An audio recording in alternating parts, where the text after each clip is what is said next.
Hey guys, it's G-Slogs here, back with another banger video, and in today's video I'm going to be reacting to scary stories for Better and Yuck this night. Now, I'm not gonna react to the whole 3 hours, because in this video will probably be 3 hours.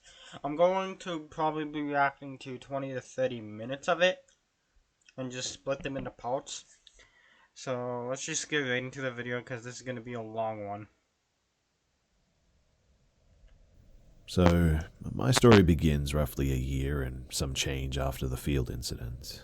We'd chosen this particular duplex because it was cheap, $650 a month, and it had the space that we needed. Like a lot of structures of this sort, it could have passed for a normal house as it had 2 levels that we had full access to. The house itself was built around 1911 and was showing its age in some ways, but was otherwise fairly suitable.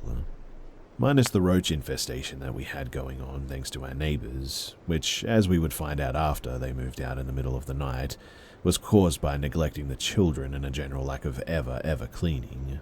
The smell coming out of that house was palpable even from a distance. We were barely into our first night in our new home when it became obvious that something was off. So, are these based off true stories, or is this someone just telling a scary story? Really don't know. First came the face peeking into one of the upstairs windows as I was unpacking by myself. To this day, I'm genuinely surprised that I didn't leave a trail of pee behind me after my brain processed that I was being watched by a man who most certainly should have been where he was, either alive or dead. I quickly ran and told my ex's father, who had come up from Alabama to help us with the move, and naturally by the time that he got to the room, the face was gone and left me looking stupid. But this would go on to become a reoccurring theme during our first few months on the property. At first, he said that I must have seen my own reflection, but A, I didn't scare easily, and B, I know what my face looks like, and it certainly wasn't mine. The other theory was that it must have been the teenage boy who lived in the other half who climbed onto the roof of the lower add-on, hoping to see some girl-on-girl action or something. The only issue was that the entire family Hold up. Did I just hear that right? was black, I'm Mexican, and the face that I saw was pale and vaguely see-through. So, unless the peeper was also wearing a full face of makeup and hoop earrings, I don't know. It just doesn't make any sense. The next few days of settling in were fairly uneventful, though. It wasn't until a week later, when we were watching a show in our upstairs bedroom, that we noticed our 2 cats were sitting on the landing, looking down at something intently. Of course, we dismissed it as weird cat behavior, until we heard a very audible, very distinct feminine voice go, meow meow, from the bottom of the steps. It was almost as though whoever or whatever was trying to get their attention. Of course, we both immediately froze. I mean, it was just us in the house at that point. Well, it should have been. And while it was certainly creepy, we took it as a good sign that the cats weren't hissing or poofing up at this entity, and we just kind of wrote it off as weird and possibly a shared overactive imagination. And it wasn't until I kind of know where the story's gonna go. my ex had to use the bathroom, which was unfortunately downstairs, that things sort of escalated into, well, downright scary. Once she came back to bed, she told me that as she was coming back, she saw a male face peering in our middle room window.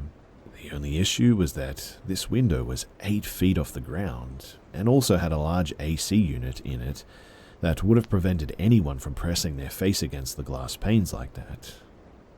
After that night, weird yet random things would happen, such as unexplainable thumps, and a horrible sense of foreboding in both the kitchen and the back room where I first saw the face. This feeling of dread only really happened at night, with it being the most intense in the kitchen if one went for a late-night snack. I often joked that the spirit was judging Well, this is actually getting kind of scary, not gonna lie. us for eating so late, but as I found out later, a previous female tenant had apparently died suddenly in there, and once I knew that, it all sort of made a bit more sense.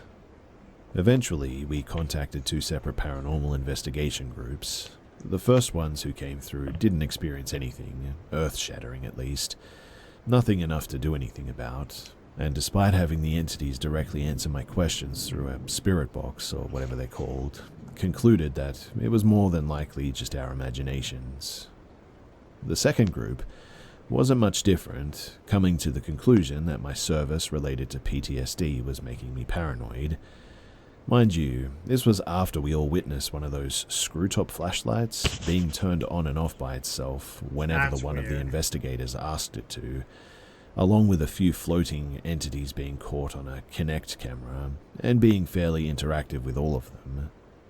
It wasn't, though, until our neighbors abandoned their side of the duplex in the middle of the night that it all began to make a lot more sense.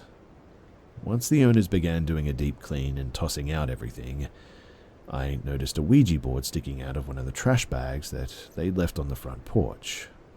And, unsurprisingly, once the board had been removed from the property, activity slowed down considerably, save for some random pounding on their side of the wall at all hours of the night, and the silhouette of a man staring down at you from their upstairs window.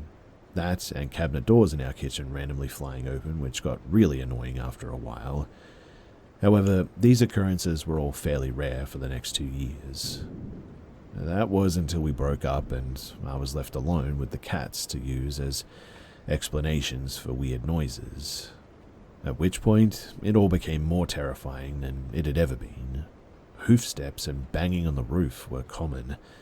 A very heavy and sickening presence throughout the entire house was the most disturbing. More thumping on the walls. A friend who stayed over one night reported to see a figure hovering in one of the corners of the living That would be creepy. room, his eyes glowing as he looked down at us. And after enduring all of this for nearly 2 months, I was incredibly thankful to leave when I'd found another place to rent.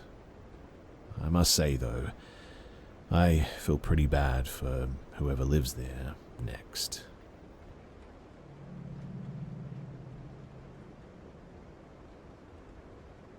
My husband and I have been together since we were 16. We're now 24 with 2 kids, and this all started before I met him. His stepmom came into the picture when he was around 13 and brought with her what my husband described as a satanic book. It gave everyone the creeps, and my significant other's dad decided to burn it, which resulted in ear-piercing screams when it hit the fire, apparently. After that, they started experiencing strange activity, such as items being moved. The most unexplainable was a laundry hamper that was found on the top of their roof. His sister I just realized that this guy's voice sounds like a robot. also had an experience being woken up to a black figure hovering over her, choking her. Her boyfriend at the time witnessed this too.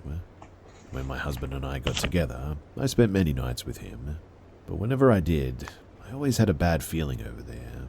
But what changed me from a skeptic to a believer was when I placed my phone on the TV stand, and not even a minute later, my significant other and I watched my phone fall from the ceiling in the corner of the room. Anyway, we moved into our first apartment together in 2018. Whatever it was followed us, and the activity went from sparse to almost daily. Unexplained footsteps, items not being where they should be, cabinets opening and slamming shut, doors opening and closing. We moved in 2019 and we were followed by whatever this was again.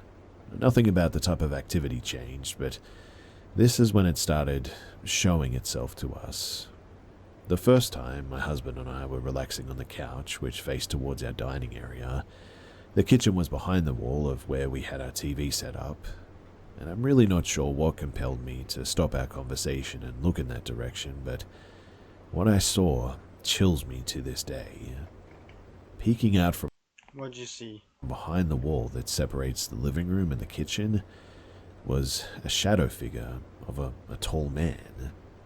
It stayed long enough for me to get a really good look at it too, and know without a doubt that it wasn't my imagination.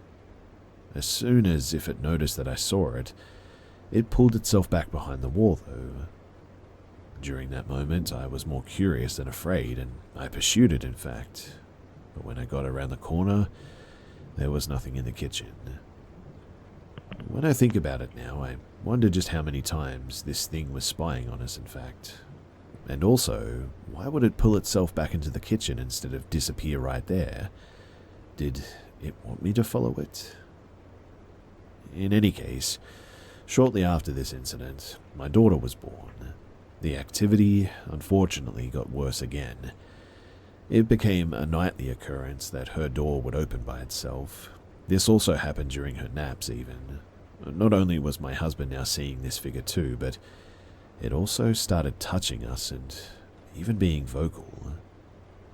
One night, while laying in bed, I dropped my phone off the bed, and while leaning down to grab it, I felt a hand stroke my arm. I'd also often feel like my husband was getting into bed with me and hear breathing in my ear, only to roll over to find myself alone. My husband, he also had his foot grabbed one night while playing video games.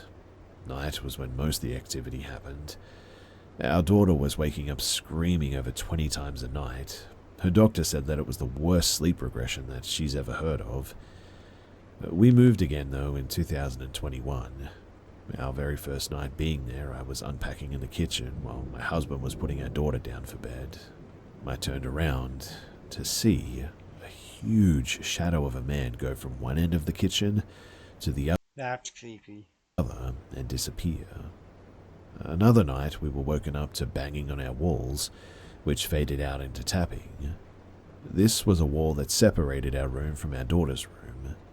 My husband decided to tap back at that point, and the tapping would repeat every pattern that my husband did. We let our daughter sleep in our room that night, and when we woke her up, she pointed to the doorway and told us that there was a man there. We moved again in 2022, our current residence, and I'm not sure what has changed, but the activity comes and goes now. Sometimes there will be very little activity for months, and then it's a sort of rush of seeing figures, doors opening and closing in front of us, etc. I can say that this activity does pick up during stressful times. Our daughter is now 4 and will occasionally bring up the shadow that visits during the night. It's never harmed us, which I'm thankful for, and we've lived with this for so long that it's more like a noisy roommate at this point. But my question is, do we continue to coexist, or should we get answers and try to remove it? Should we ignore it, or should we do something about it? What do you think? Right, so that's gonna be everything for this video. Hope you guys enjoyed. That was kind of creepy, not gonna lie. So I will catch you guys in the next one. Till next time, peace.